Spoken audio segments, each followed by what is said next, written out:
aloft over the Atlantic seaboard one fine morning in 1943, an imposing force of American naval air power proceeds to an important rendezvous.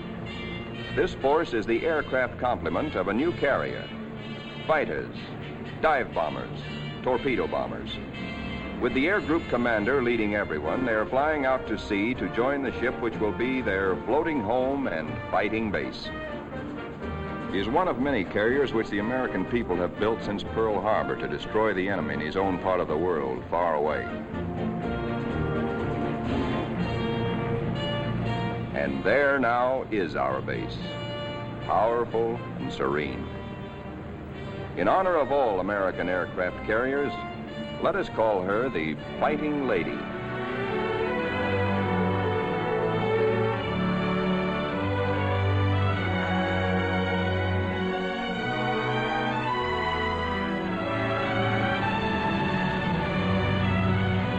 Against a good solid wind with their tail hooks down, our planes come into the broad flight deck of their new home.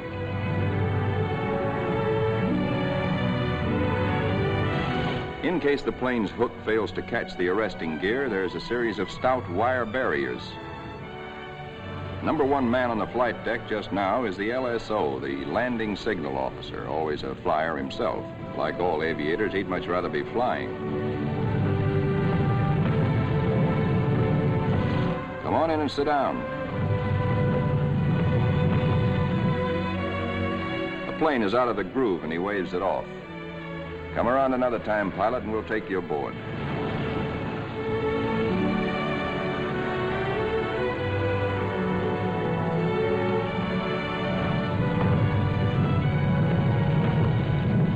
When planes land, they taxi quickly forward out of the way. Later, they'll have to be shifted to the stern and rearranged in proper position for takeoff. This is called respotting the deck.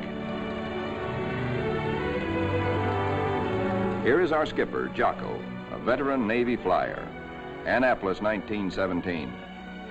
He is not impressed by our earnest efforts, nor the flight deck control officers. The skipper calls all hands together and gives us a piece of his mind. We'll never be ready for combat unless you flight deck crews learn right now to work as a team. Don't you men realize that before long we'll be in dangerous waters? That's too slow. Bear a hand.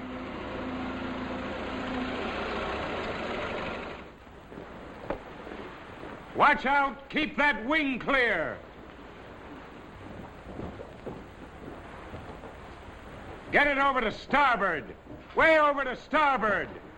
Come on, get the lead out of your pants. Now, this is the way your deck should look when you're ready for action. Our ship, our Fighting Lady, is enormous, wonderful, and strange to us. From stem to stern, the entire ship is a honeycomb of watertight and flame-proof compartments.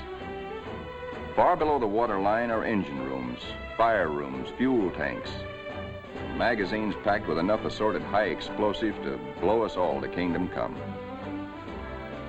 The hangar deck is like a gigantic tunnel, nearly 2 city blocks long and wide enough to house 4 freight trains abreast.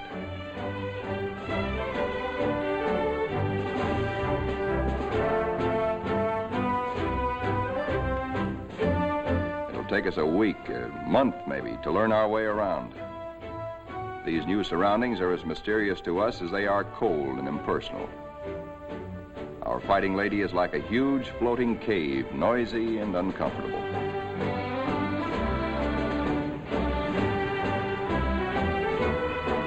Elevators as big as a tennis court carry us topside to the flight deck. The great superstructure rising amidships is called the island. This is truly the ship's nerve center, its fighting brain. 85% of us who make up the Fighting Lady's family are volunteers in this war and have never been to sea before. We learned our jobs theoretically in intensive training ashore. A very short while ago, we were high school boys and college kids, or bank clerks, or farm hands, or factory workers. Now we are blue jackets and Marines, all members of a naval combat team nearly 3,000 strong.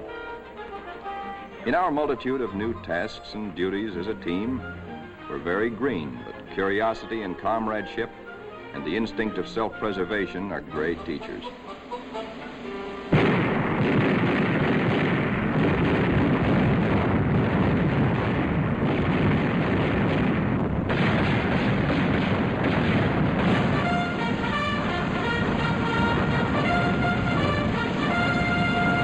Some of us have to master the delicate and complicated instruments which control the fire of our 5-inch batteries, the guns that must defend the Fighting Lady when enemy dive bombers and torpedo planes attack.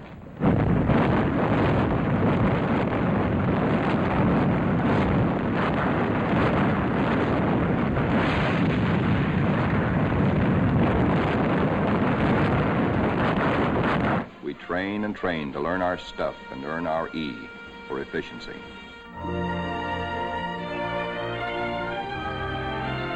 The Fighting Lady's destination is still a closely guarded secret, but no one can hide the fact that we are entering tropical waters. Our ship seems more friendly and comfortable now, and we greenhorns feel that a suntan will at least make us look like fighting sailors. Even our mascot, Scrappy, has been at sea longer than most of us.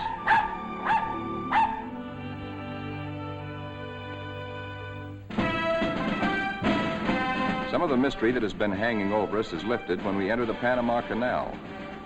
There is a lot of unprofessional nervousness about whether or not we're too big to get through the locks. By using lines instead of fenders, we do get through, as the naval constructors knew all along we would. Come on, hop aboard. We're going places. For 2 cents, I would. Do you know anybody wants to swap?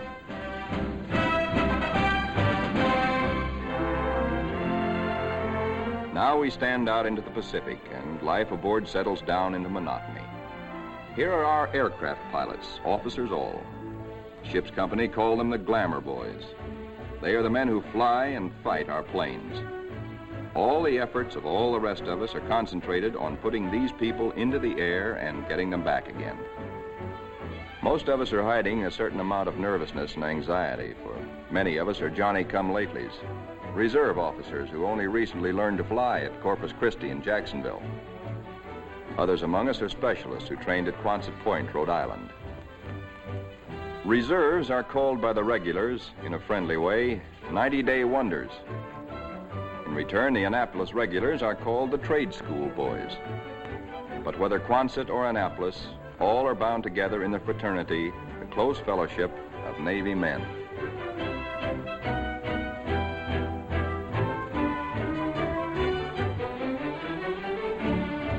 Among the ship's non-commissioned personnel, almost 3,000 blue jackets and 100 Marines, the hottest shots are the air crewmen, aerial gunners, and radio men.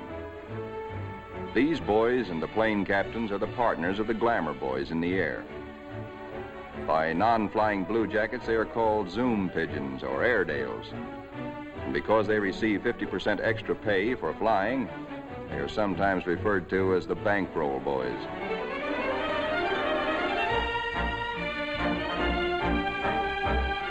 Everybody aboard ship backs up the flying group. This requires the efforts of all manner of people. Many of the jobs are far from glamorous. All the little tasks and services you find along Main Street must be performed by some members of our carrier's crew. For though the Fighting Lady is a powerful ship of war, she is also a sizable American community, whose population must be supplied with all the necessities and some of the comforts of home. Doc Sorensen, the pharmacist's mate, is just like a village druggist. And next door is our hospital called Sick Bay. It has only a few patients now, but soon it is to be filled with our wounded. Men like these who perform the humble jobs that make life aboard a fighting carrier more bearable, the barbers and the cobblers, are seldom mentioned in communiques. They all have a place in our fighting team. Weeks pass. Now we are far out into the Pacific, which is a very considerable body of water. Monotony shuts down on us between our duties. Guessing where we're bound is still our chief pastime. Will we put into Pearl? Are we going to Iron Bottom Bay? Or maybe even to the Aleutians? All such gossip and rumor are called scuttlebutt or drinking fountain conversation.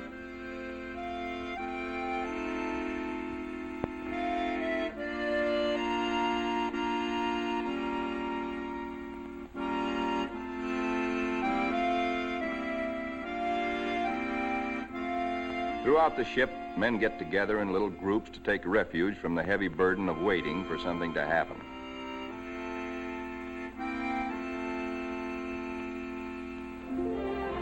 And then one day, out of nowhere, comes a fast fleet tanker, and we're refueled at sea.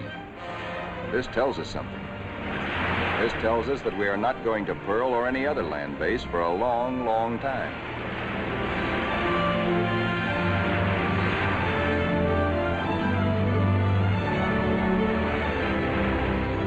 Besides our skipper, we have an admiral aboard, a sea dog who's been a naval flyer for nearly 20 years. Until now, only these officers have known where we are to go. But now Jocko, our captain, confers with the air group commander and reveals the plan. The Fighting Lady has been ordered to make a strike. She will pass through waters where no carrier task force has ventured since the bloody Battle of Midway. Remember, this is 1943, long before we took the Marshall Islands. Weather studies are made, and though this is a daily routine, somehow the whole ship senses that something is about to happen. Even before the news is broadcast to all of us, there's a new tension and atmosphere of expectancy.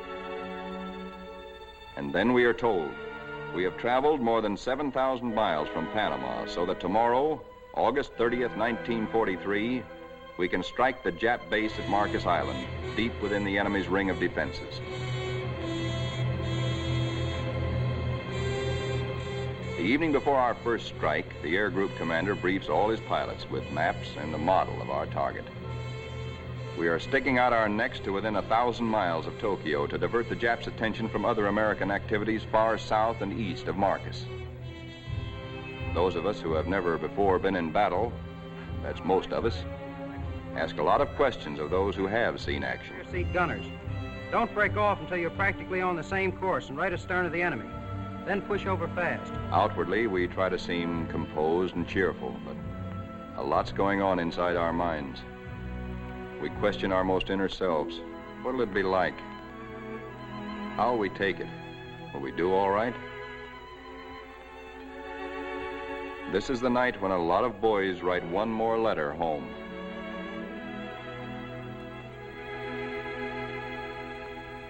Among those playing acey-deucey in the wardroom is a chubby 23-year-old from Eureka Springs, Arkansas, Lieutenant E.T. Stover, nicknamed Smokey. That's he sitting on the far right. Having flown 50 missions at Guadalcanal, Smokey has been ordered to take a rest. He'd much rather be flying. Before dark on the eve of battle, our planes are loaded with bombs and gas.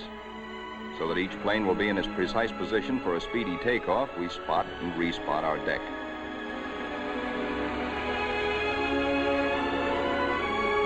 Now all is perfect. We will strike at dawn. And now GQ, General Quarters.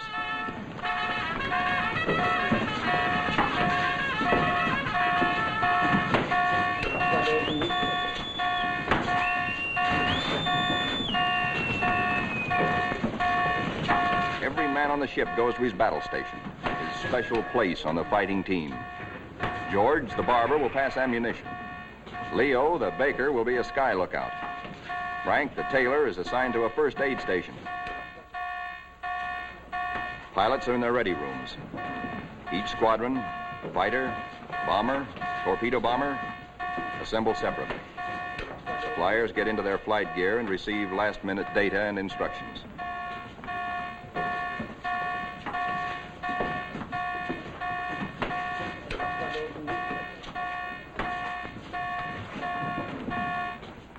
On the flight deck, our first battle dawn awaits us. Our whole ship is on hair trigger. The Fighting Lady is hardly 100 miles from the first target of her career. These last few minutes before the order for our first action are the toughest time of all.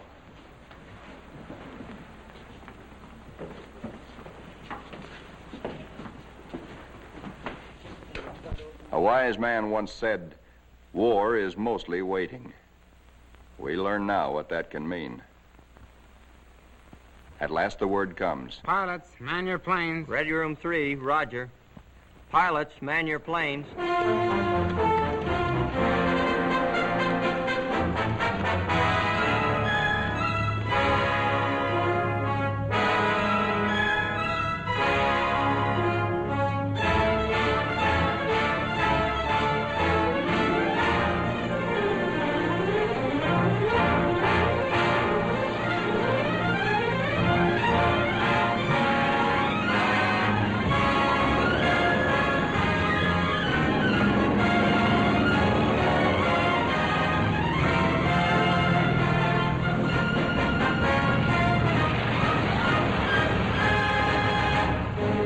The fighters take off first to form cover aloft for the other squadrons.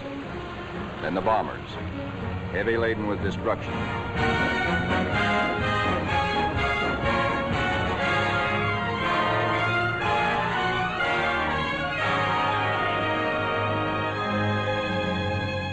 The sun has risen now, and our escorts are alert for enemy submarines. But the Fighting Lady steams boldly toward our target to lessen the distance for our planes when they return.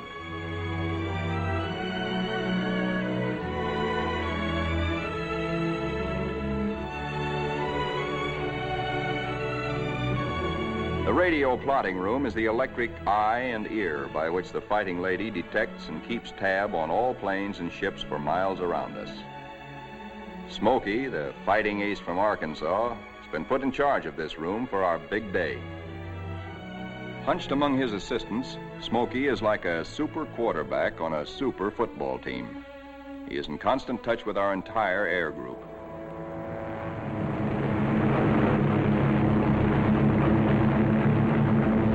As our first fighters race in toward Marcus Island, they stay low, hoping to escape detection by the enemy's radar. Then they climb suddenly and dive, a surprise strafing attack on the enemy's airstrips. These red balls floating up at us so lazily are anti-aircraft fire. There is 3 times as much of it coming up at us as we can see, because only 1 shell in 3 is a tracer. What look like fiery polywogs are tracers from our own wing guns. The Ack is much heavier than expected, but through it we go to knock out enemy bombers on the ground. All through these battle pictures, realize that we are looking straight down our own gun barrels. These pictures are taken automatically by the same mechanism that operates the guns. Pictures even shake with the gun's recoil. Our eye is now the very eye of our fighting airplane.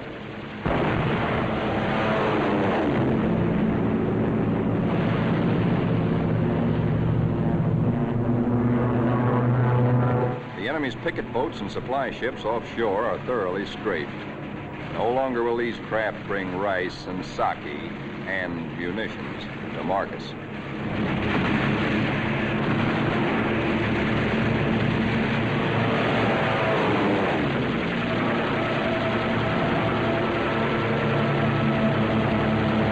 Our bombers flying higher see the island beginning to burn. A moment ago, it looked like a little jade trinket in a cobalt sea.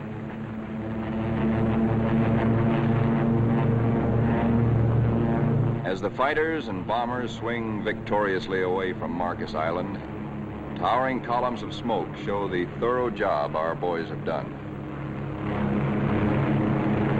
Back aboard ship, Smokey is tracking the flyers with care to be sure that none is missing and that no enemy planes are trying to follow them out to our Fighting Lady.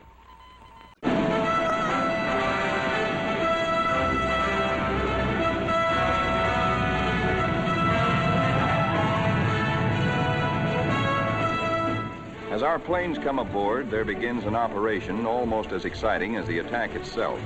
A ballet after battle, with the plane directors as dancing masters. The whirling propellers fill this scene with danger, but now our crews are trained and adept.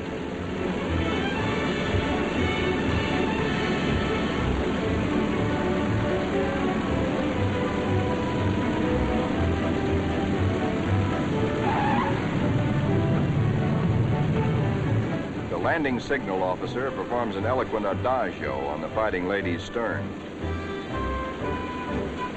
A warning to the rest of the cast to stay off stage until a limping member can be led out of the way.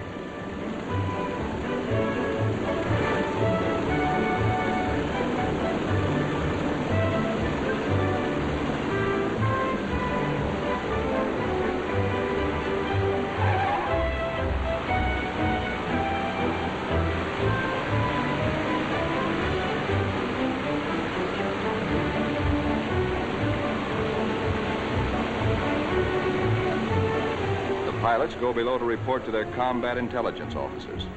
They have hot news, good news.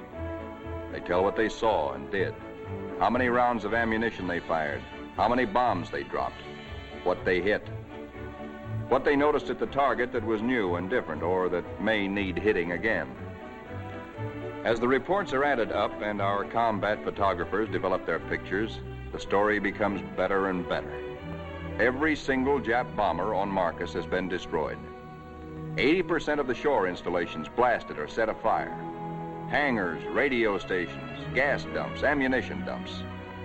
Marcus is now a lovely mess. In the radio plot, Smokey's worried. There are planes still up there, and he's wondering about them. They are ours, though, delayed by battle damage. Landing a shot-up plane on the carrier is a crucial test of how well-trained, how alert and steady a naval flyer is.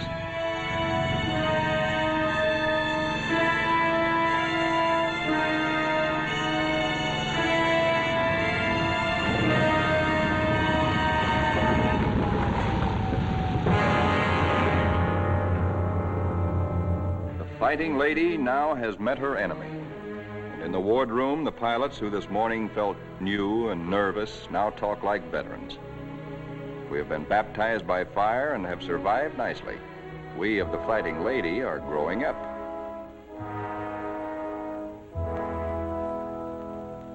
The admiral of our task force knows the overall strategy of the whole Pacific campaign: to smash straight through Japan's outer network of islands, recapture the Philippines and land on the mainland of Asia. Thus we will deny Japan supplies from Malaya and the Dutch East Indies and leave her far-flung island garrisons marooned. Then we will reach out and really help our ally China. Months after Marcus, this campaign is well started. Our carrier task forces have been in many battles. And now, early in 1944, the Fighting Lady's target is Kwajalein in the Marshall Islands. These are Jap Zeros, the fighter screen being pierced by our planes and planes from 8 other carriers, preparatory to strafing Kwajalein and bombing it apart. Our fighter pilots have improved with practice, with the confidence that comes from experience. They estimate their range by watching their tracers. They hold their fire until their wing gun bullets converge at 300 yards. Shoot in bursts instead of in steady streams, which heat up the guns and spend ammunition.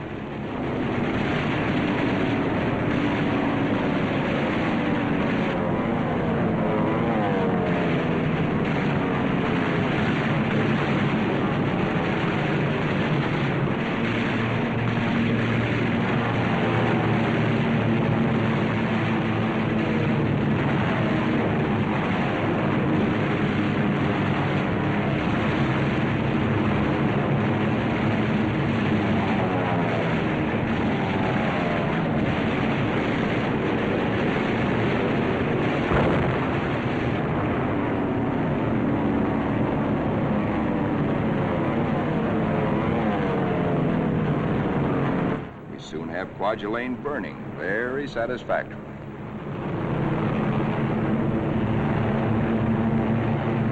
After our bombing attacks and heavy shelling by our surface ships, assault craft filled with Marines and Army hit the beaches. And very soon after that, Kwajalein is ours.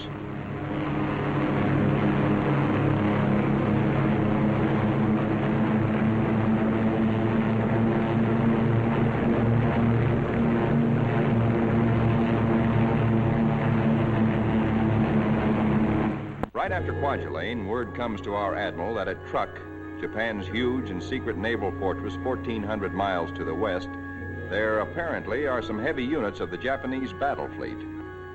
Perhaps we can surprise them. Again, the Fighting Lady's squadron and squadrons from other carriers take off for combat. A lot of mouths are dry at the thought that our target is mighty Truk.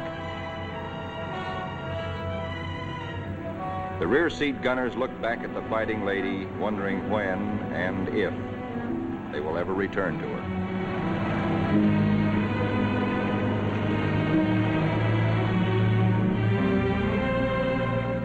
All that we know about Truk, we know from a few photographs taken by some nervy Marines on reconnaissance just 18 days ago. We hear that it is a complex of heavily fortified islands surrounded by airstrips, with naval anchorages at certain spots among the islands. For the next 2 days, more than 1,000 of our carrier-based planes are going to sweep in on Truk in relays. The planes appear to float gently off our bow. Actually, their airspeed is a good 70 knots. Diving in on Truk, we again turn on our guns and their synchronized cameras. Truk's defenders are aloft and we smack them hard.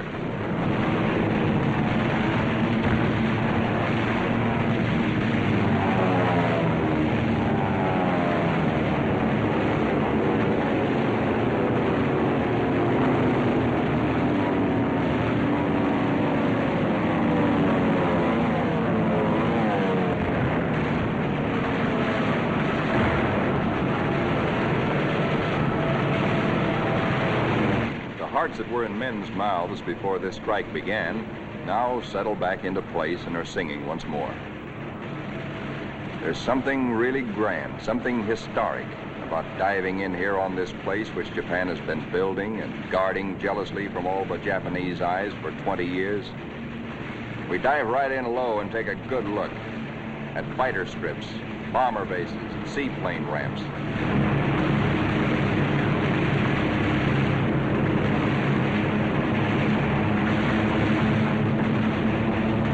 In an almost vertical dive, the pilot may black out or go blind for a moment when he pulls up and out at the bottom, but the camera won't black out. It cannot see the landing of our own bomb, for we'll be up and away before that reaches the target, but it records the hits of other planes ahead of us.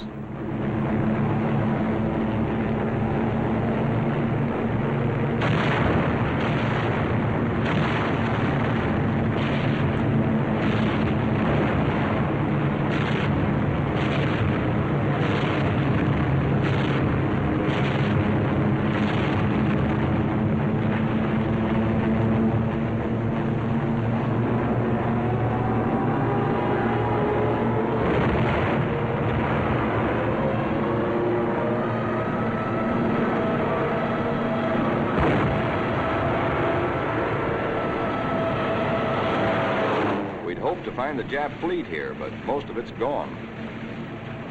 Some lingering ships, including some of their fast fleet tankers, we find hiding in sheltered coves. The vessels which we are now strafing are other fleet auxiliaries, rice boats, transports, and ammunition ships.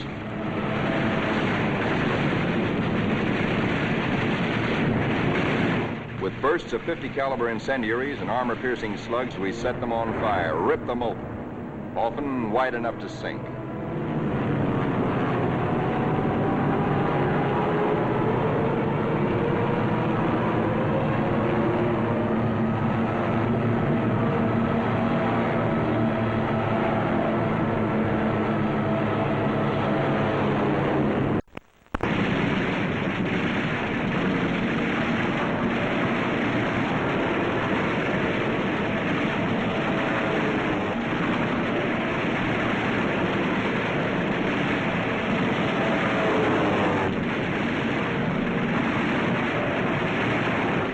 Ships filled with TNT is not very healthy for pilots who dive too low. But it's hard to tell who's carrying what until the big bang comes.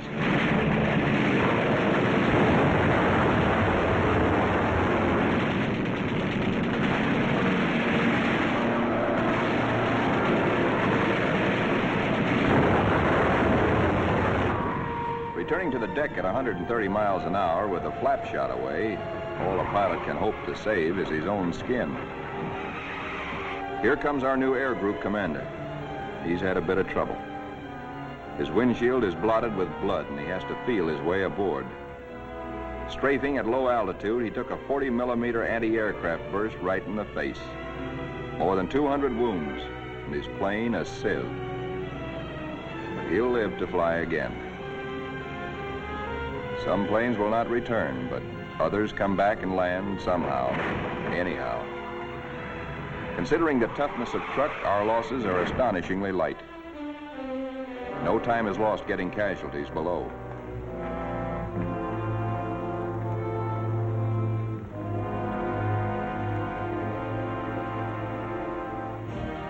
It's a long way from Truk to our secret rendezvous in the Marshall Islands. Someday it can be told just where this is. Actually, it is a magnificent new fleet anchorage, an advanced naval base, which we have taken from the Japs and made secure. Now, for the first time, we, who have been operating as separate, relatively small task forces, see assembled the enormous mass of naval power. Over 1 million tons of American fighting steel. New carriers, new battleships, new cruisers and fleet auxiliaries in an amount which Japan could never conceive, let alone produce.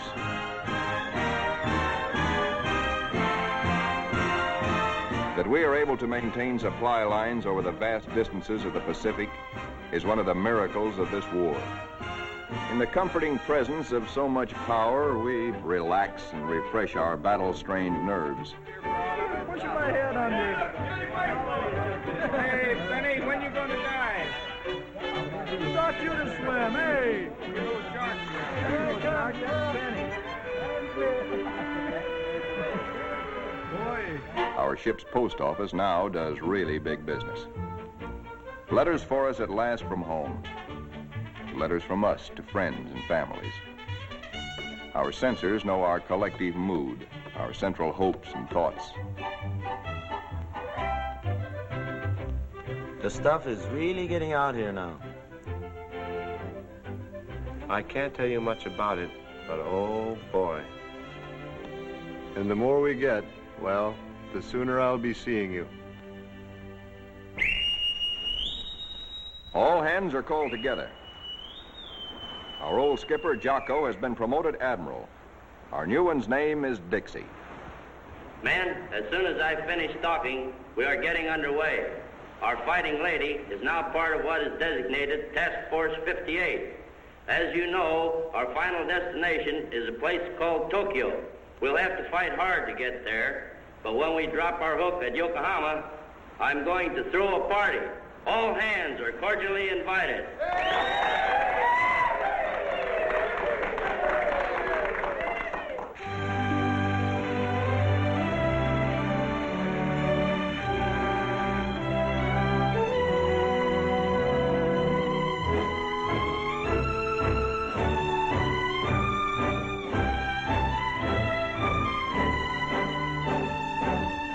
Our task forces are built compactly now around carriers like ourselves with speedy new battle wagons at our side.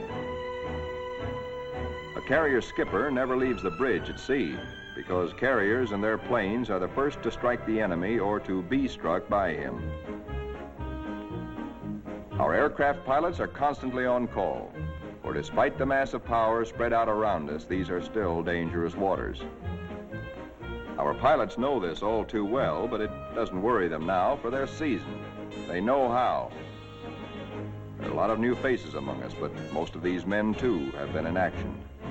At places like Hollandia, Mille, Jaluit, Palau, Rabaul, Wake, Maloelap. Our rear seat gunners and radio men are old hands now. Some of their faces are different, too, because there have been replacements. A lot of them have been made commissioned officers. There's a saying in the Navy that you never learn to love a carrier until she gets hurt. Well, perhaps we don't really love our fighting lady, but we've become mighty fond of her and almost comfortable, almost at home.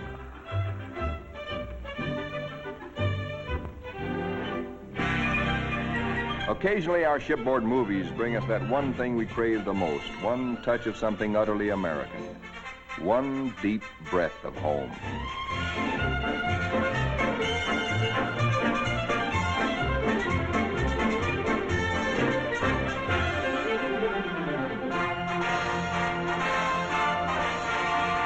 Like Jocko, our new skipper, Dixie, is an old hell-diving Navy pilot.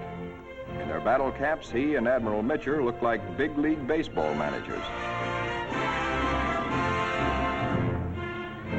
Northwest we steam, and never before in history has an ocean borne such a weight of naval power. Not at Jutland, not at Japan's proud boast Tsushima was there anywhere near the force with which we now assert that this is our ocean, this is our air, and we're seeking the Japanese battle fleet to prove it.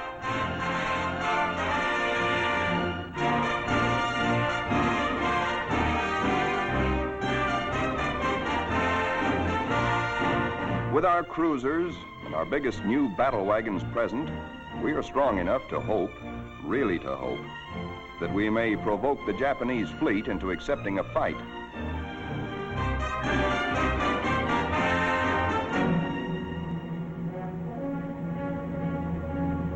We're joined by plotting Coast Guard and Navy transports. The Marines again. So another amphibious assault is cooking.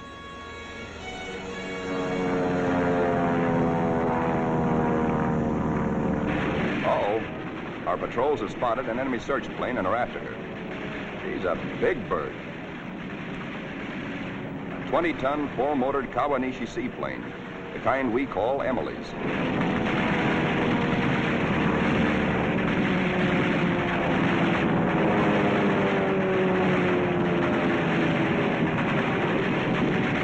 Miss Emily's a tough old girl. Right now, she's screaming for help and telling Tokyo by radio where we are.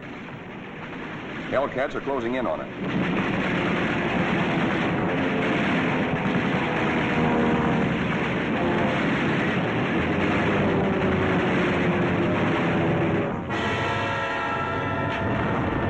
So long, Emily.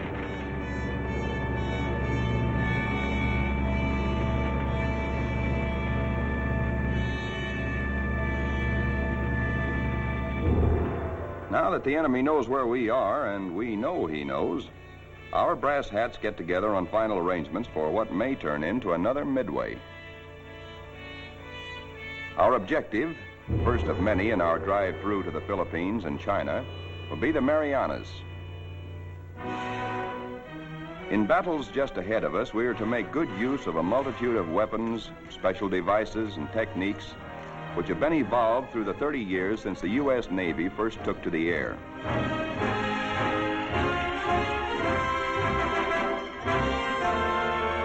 Not only did our naval flyers create the aircraft carrier itself, but it was they who devised the torpedo plane and invented and perfected dive bombing.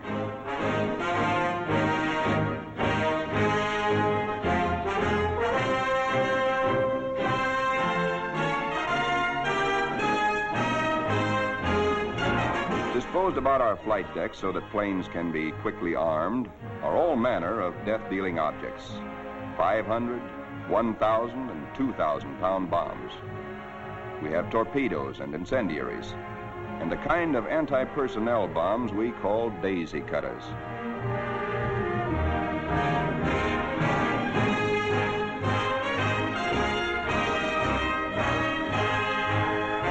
Some of our bombs are armor-piercing, some for fragmentation.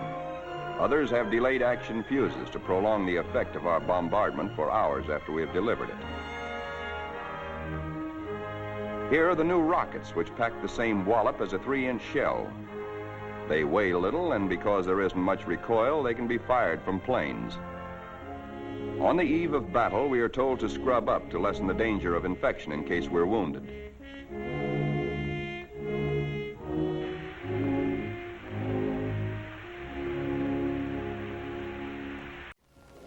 As well as our bodies, most of us prepare our souls.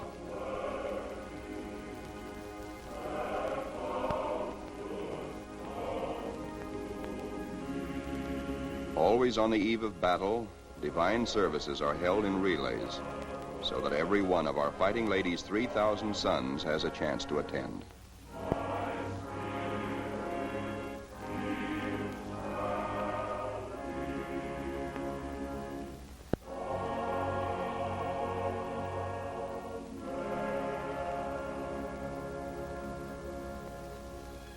As the eve before battle lengthens, there is the usual waiting. Again, we're reminded that war is mostly waiting.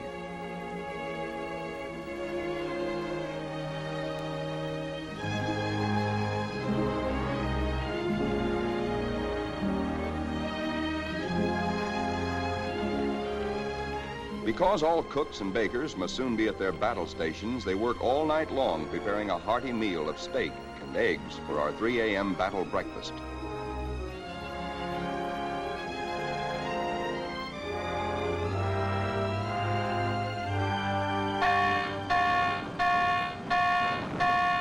We are being attacked.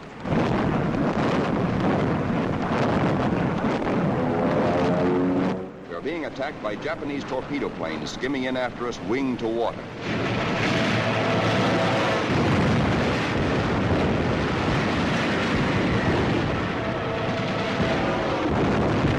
All they want is one hit on our flight deck.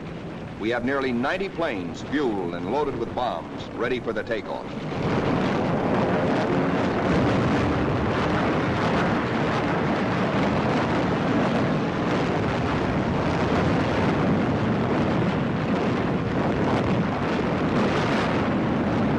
Each patch of flame is a burning Jap.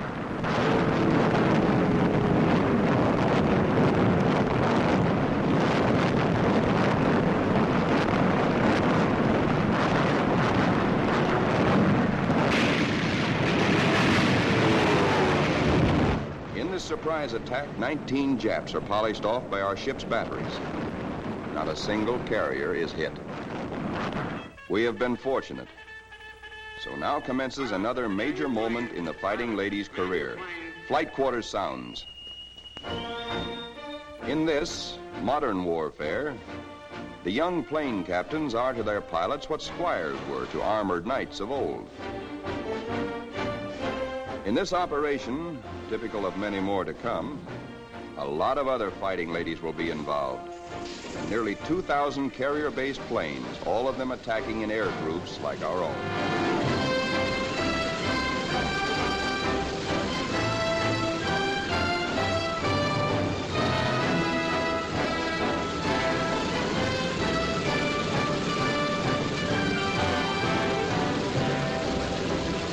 From now on, we tighten our belts and steady our hands as our Navy makes progressively bigger attacks nearer and nearer the heart of Japan.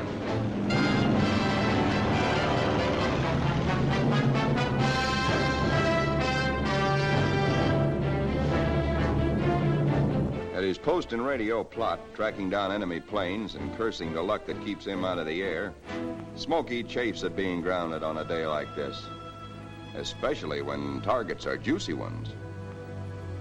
All the Jap air bases and military installations in the Marianas, and a special prize package, Guam, the island which we did not fortify, but the Japs did. Now comes word that the Japs have sent strong air reinforcements to Tinian, which flanks Guam. Again, our synchronized cameras record, as no human eye and memory could record, just what our guns and bombs do to the enemy. These pictures enable our air combat intelligence officers to assess the damage as we swoop down upon Tinian.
While our planes return for more fuel and ammunition, the surface vessels take over. The Prodigious naval barrage to prepare the beaches our assault forces are going to hit. Not only our newest, but some of our oldest and proudest battleships are here. The Colorado, the Tennessee, and the USS Pennsylvania, flagship of World War I.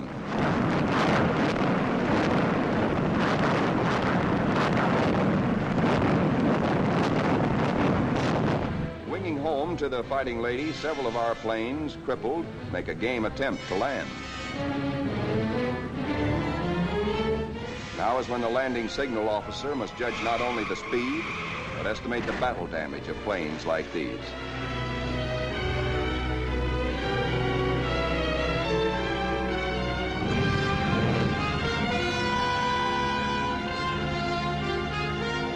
And flight deck emergency crews, firefighters, rescue details, and medical corpsmen exhibit almost incredible courage.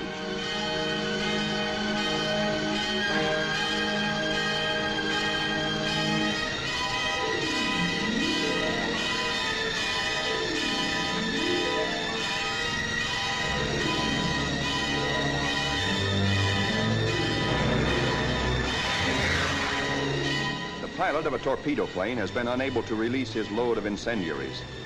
Burning thermite is spilling out at incandescent heat. In the plane's tanks remain about 75 gallons of high-octane gas. The men who brave this danger to save pilot and crew deserve every citation they get.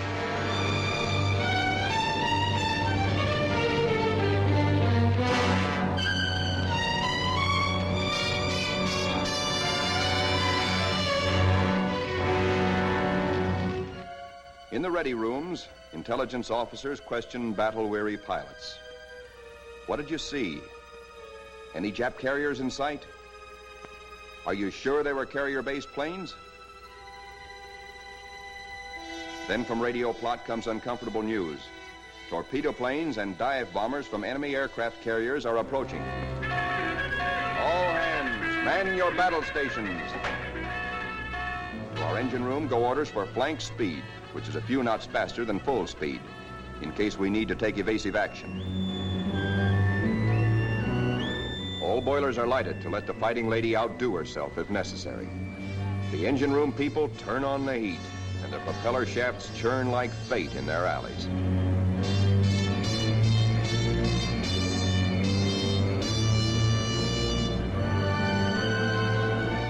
The Fighting Lady leaps through the sea on her guard.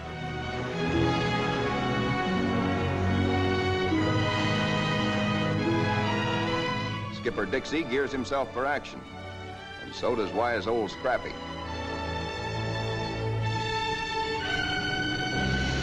And now, here they come.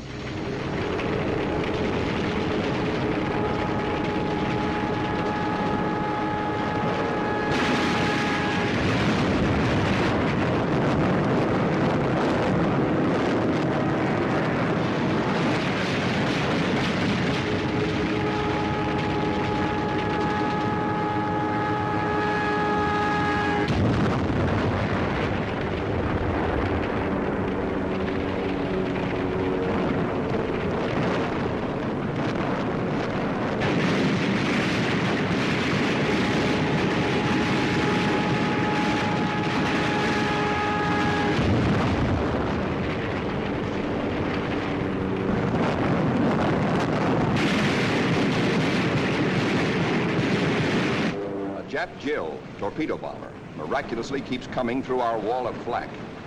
She's approaching us fast with a life that must be charmed. Our gunners throw everything they've got, but still she comes. If he ever releases that torpedo,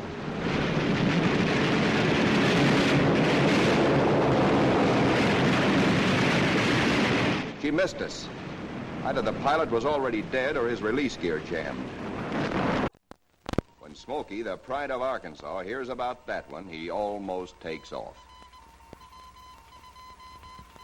Now our reconnaissance has spotted the Japanese task forces. This is the moment we've been fighting and praying for. Every plane that can fly and every qualified pilot is ordered into the air. At last, Smokey gets his chance to fly again. Pilots, man your planes. Pilots, man your planes.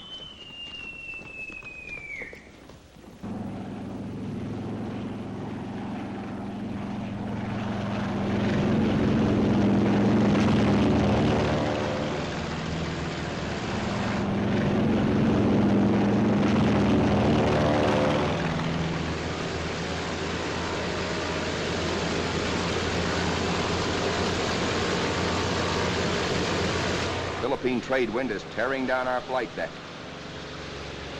Our planes strain forward to rise into it. Our entire air group thunders out behind the group commander. Now our fighters run into a smoke Jap fighters, mostly Zeros, sent up to intercept our attack on the Japanese fleet. A mad aerial scramble begins, which the boys to this day still call the Marianas Turkey Shoot. 369 Jap planes are shot down in this single day, to our loss of 22. Japanese plane makers have sacrificed strength and firepower for agility. Their planes disintegrate quickly when you hit them. They have no armor plate, as ours have, nor are their gas tanks self-sealing.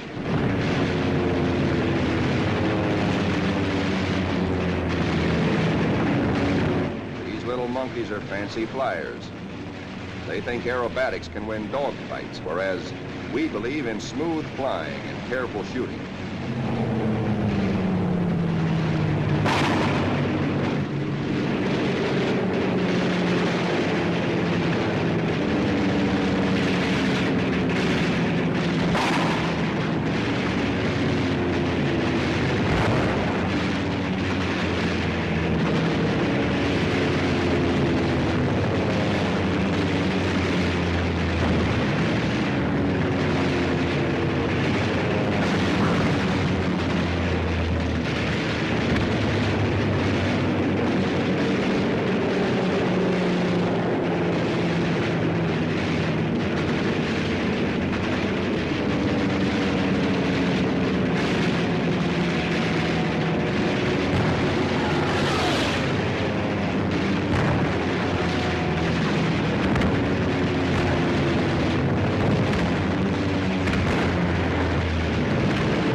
And now, at last, through a late afternoon haze from high altitude, our air combat group sights the Imperial Japanese battle fleet.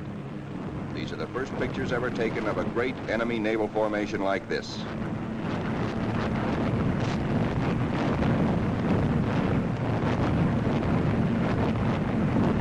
There it is, that Imperial fleet, crawling around below us in violent evasive action. Us looking down on them in the seas they think they own. Some of these Japanese ships are scampering away at better than 40 knots. When you bore straight down on them, they twist, squirm.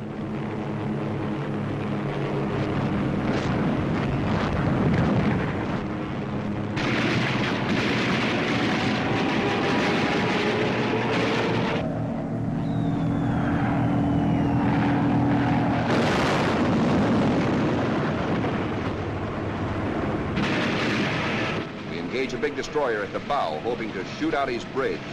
And he shoots back plenty.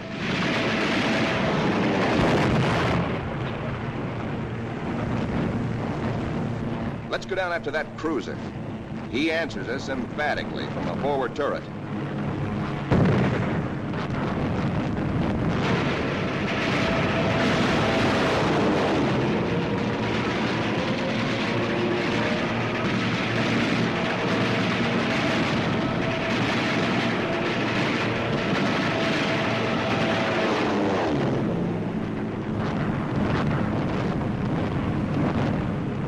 A 25,000-ton Jap carrier of the Hayataka class is going to get it.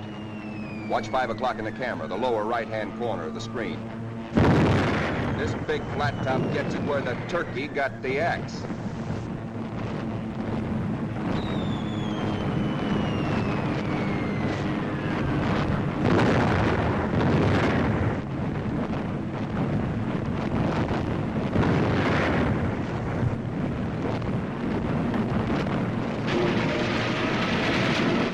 touch off some of these babies. Just watch this one.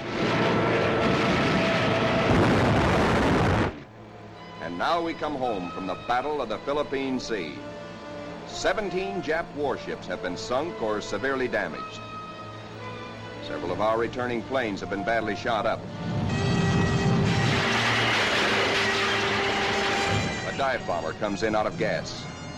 He pulls off to starboard, but noses over because his wheels are down.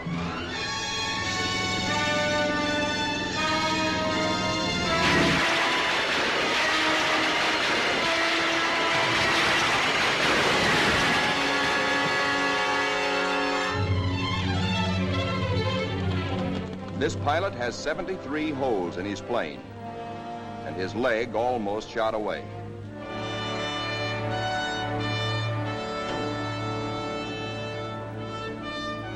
To clear the deck for other planes, number 30, badly damaged, is jettisoned, given the deep 6.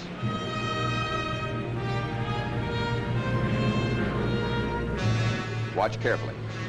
This man's controls are all but shot away.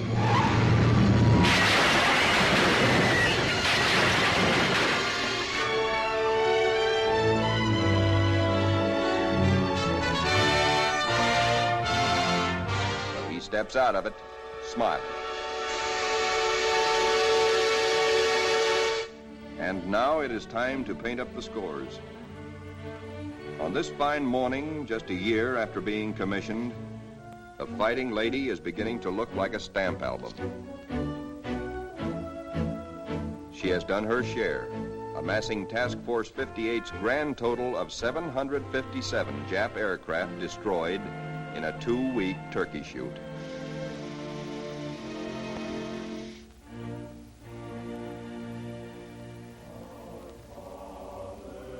But there's another score to add up. Our own casualties. Quite a few faces are no longer with us on the Fighting Lady. Among them, Commander Upson, skipper of our torpedo squadron. Lieutenant Pappy Condit. Lieutenant John Meehan. And that fightingest gentleman, Lieutenant Smokey Stover. Yes, Smokey's missing too.